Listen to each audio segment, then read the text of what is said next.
واکنش محقق در برابر اظهارات اخیر حکمتیار. رهبر حزب وحدت اسلامی میگوید که موضع‌گیری حکمتیار به این معنی است که او خود را در کشتار هزارها شریک جرم می‌داند. ادعای طالبان بر جمع‌آوری قرض‌های شرکت برشنا. طالبان مدعی شدند که بیش از 681 میلیون افغانی قرض‌های برشنا را جمع‌آوری کردند. ادامه روند انتقال شهروندان افغانستان به اروپا. آلمان برنامه جدیدی برای انتقال 1000 شهروند افغانستان را اعلام کرده. افزایش فقر در کشور. اوچا در گزارش جدیدی گفت که گراف فقر در افغانستان به 97% افزایش یافته است. و سازمان ملل خواهان تحقیق در مورد پیدا شدن 92 پناهجوی برهنه در مرز یونان شد.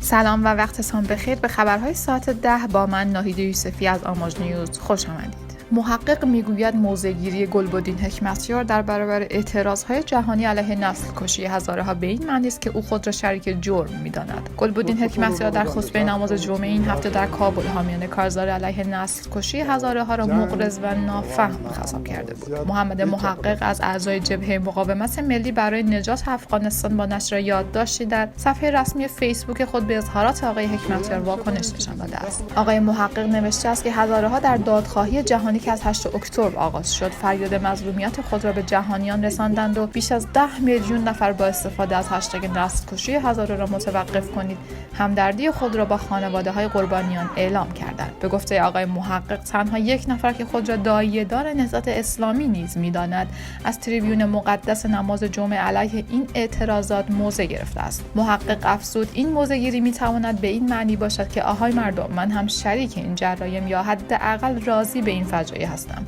چرا نام من در این معرکه ها گرفته نمی شود؟ گلبدین حکمتیار رهبر جهادی در خطبه نماز جمعه 22 نیسان در اقامتگاهش در کابل اعتراضات به کشتار هزارها را تبلیغ رسانه‌های غربی خوانده بود. آقای حکمتیار جنگ 4 دهه اخیر افغانستان را یک جنگ نیابتی خواند و گفت که عده‌ای نافهم و مغرض این جنگ را ناشی از جنگ قومی و نسل کشی می‌خوانند و اخیراً به آن سابقه نسل کشی هزارها را دادند. حمله مرگبار بر مرکز آموزشی کاج در غرب شهر کابل که در آن دست کم 56 دانش آموز جان باختند، اعتراضهای گسترده‌ای در پی داشت. معترضان با کارزار توییتری نسل کشی هزارها را متوقف کنید از جامعه جهانی خواستند که نسل کشی هزارها را به رسمیت بشناسند و برای توقف کردن آن اقدام کنند. در روزهای گذشته در بیش از 100 شهر جهان گردهمایی‌ها و راهپیمایی‌های اعتراضی برای حمایت از این کارزار به راه افتاده بود.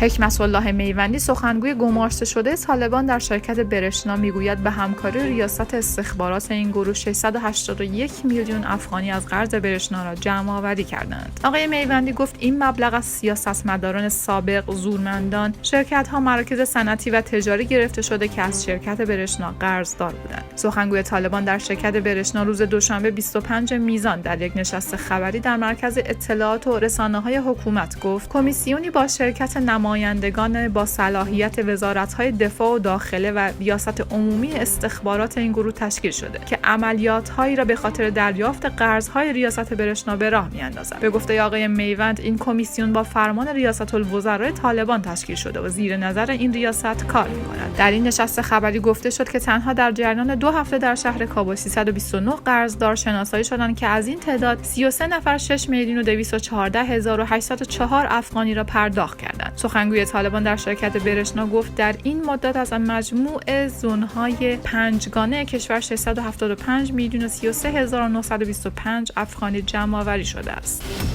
دولت آلمان اعلام کرده است که برنامه جدیدی را برای انتقال 1000 تن از شهروندان افغانستان که در معرض خطر آزار و اذیت قرار دارند راه اندازی کرده است. واشنگتن پست گزارش داده که دولت آلمان روز دوشنبه 17 اکتبر اعلام کرده که برنامه انتقال 1000 شهروند افغانستان بر اساس توافق میان 3 حزب حاکم این کشور روی دست گرفته شده. دولت آلمان گفته که این برنامه را به منظور رسیدگی به درخواست‌های شهروندان افغانستان که در معرض خطر هستند اجرا خواهد کرد. مقامات آلمانی آلمانی گفتند که هدف این برنامه آن عده از شهروندان افغانستان است که به دلیل کارشان برای زنان و حقوق بشر در معرض خطر هستند. مقامات همچنان افزودند که علاوه بر فعالان حقوق زن و حقوق بشر، روزنامه‌نگاران، دانشمندان، فعالان سیاسی، مربیان، قضات و کسانی که به دلیل جنسیت، گرایش جنسی یا مذهبی خود مورد آزار و اذیت قرار می‌گیرند نیز وارد شرایط این برنامه به شمار می‌آیند. گفته شده که متقاضیان باید توسط گروه‌های جامعه مدنی مورد تعیین دولت آلمان در این برنامه خود را نامزد کنند. آلمان از آگوست 2021 تا کنون حدود 26,000 تن از شهروندان افغانستان را پناه داده است که اکثر آنها قبلاً با ارتش آلمان در افغانستان کار کرده بودند.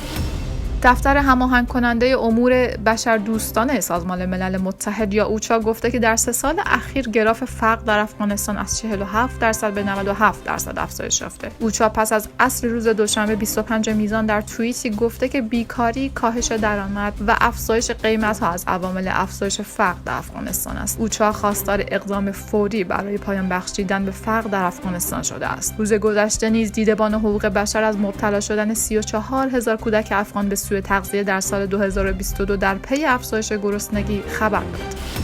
کمیساریای عالی سازمان ملل در امور پناهندگان با اعلام اینکه از پیدا شدن 92 پناهجوی برهنه در مرز ترکیه و یونان به شدت ناراحت است. گفته چنین رفتار ظالمانه را محکوم می‌کند و خواهان تحقیقات کامل درباره آن است. ترکیه و یونان همدیگر را در این مورد مقصر می‌دانند. پلیس یونان اعلام کرد که روز جمعه 92 پناهجوی مرد را که برهنه بودند از مرز ترکیه نجات داده است. هنوز روشن نیست که چگونه این مردان برهنه شدند، اما پلیس یونان گفت که جراحت در بدن آنان نیز دیده می شود. به گفته پلیس یونان این پناهجویان به گونه غیرقانونی توسط قایق از ترکیه وارد خاک یونان شدند. وزیر مهاجرت یونان در توییتی ترکیه را مقصر دانست و گفت که این رفتار ترکیه شرم تمدن است. یونان و ترکیه همواره همدیگر را به برخورد نادرست با پناهجویان متهم می‌کنند. یونان به عنوان دروازه ورود به اروپا برای پناهجویان در طول سالهای گذشته بوده است.